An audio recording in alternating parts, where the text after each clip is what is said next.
140 crores and counting. That's the number of mouths to be fed in India every day. To feed this huge population, India has to produce huge amounts of food grains.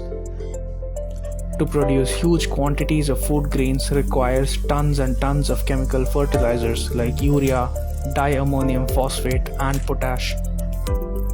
An acre of land with paddy crop requires a minimum of 2 to 3 bags or 110 kgs of urea. However, in a bid to get higher yields, majority of farmers take to indiscriminate use of the fertilizer. This not only affects our health but also spoils the health of the soil, eventually leading to lower yield and making the soil unfit for agriculture. But things are on the cusp of a change with the coming of the nano-urea.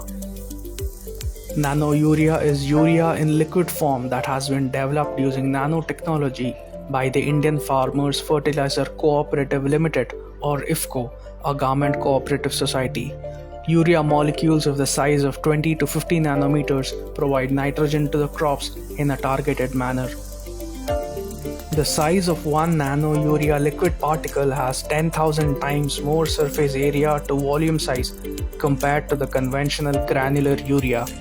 Due to the ultra-small size and surface properties, the nano-urea liquid gets absorbed by plants more effectively when sprayed on their leaves. The traditional pellet urea, which is sprinkled on the land, provides just 30 to 50% of nitrogen to the crops, while the rest goes waste because of leaching, which also contaminates soil and water bodies. In the case of nano-urea, 80% of the nitrogen is made available to the crop. Thus, one 45 kg bag of urea will be replaced by 500 ml bottle of nano-urea.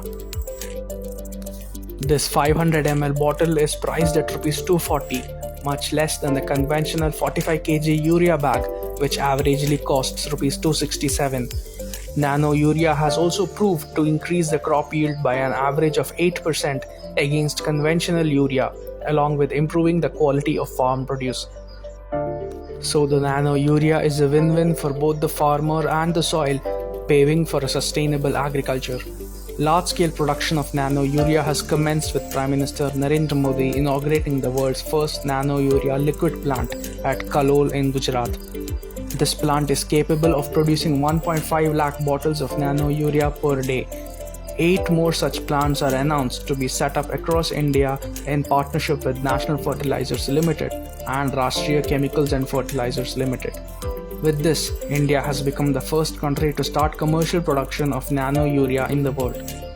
Nano-urea will not just be lighter for the individual farmer, but also for the country's economy as well.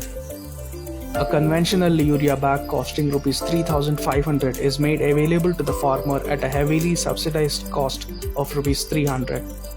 For the year 2020-21, over 90,000 crore rupees was spent on subsidizing urea. With nano-urea available at a price less than the conventional urea, this will save several thousand crores of taxpayers' money.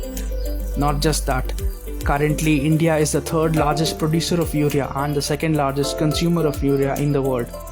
India annually consumes around 33 million tons of urea, of which almost 70% is domestically produced, while the rest is imported from other countries. The coming of nano-urea will also reduce the import bills on urea and could in fact lead to more revenue for India through its export to other countries.